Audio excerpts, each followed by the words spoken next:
Hi, I'm Katina Houston Stroud with Family Links, and this is the Family Tip of the Week.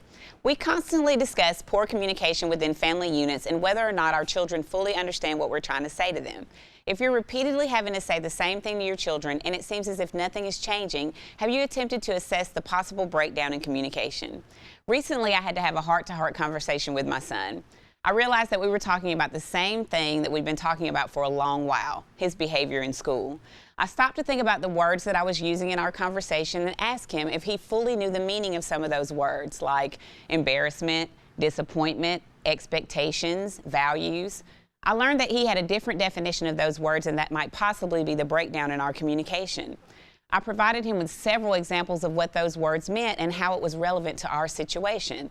For example, I explained that if I visited his school in hair rollers and a house coat and sat in his classroom and kissed all over him, that he would have a certain feeling about it. He said, "Yeah, Mama, that would be embarrassing. Don't do that." I then explained that when I get calls from the school during my workday regarding his behavior in school, it is embarrassing for me as a parent because I know that he can perform better. He said he then understood. He was able to then identify with my words and pair a feeling with them.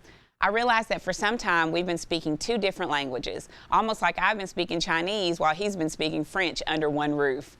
I realized that it's going to take a bit of practice to stop preaching at our kids and start teaching and listening while we communicate. But that's the entire point. Communicating is as much about effective listening as it is about effective talking. Remember, we have to change the way we talk to our kids so they not only understand what we're trying to say, but actually want to listen and improve. For more tips, contact Family Links at 256-820-5911.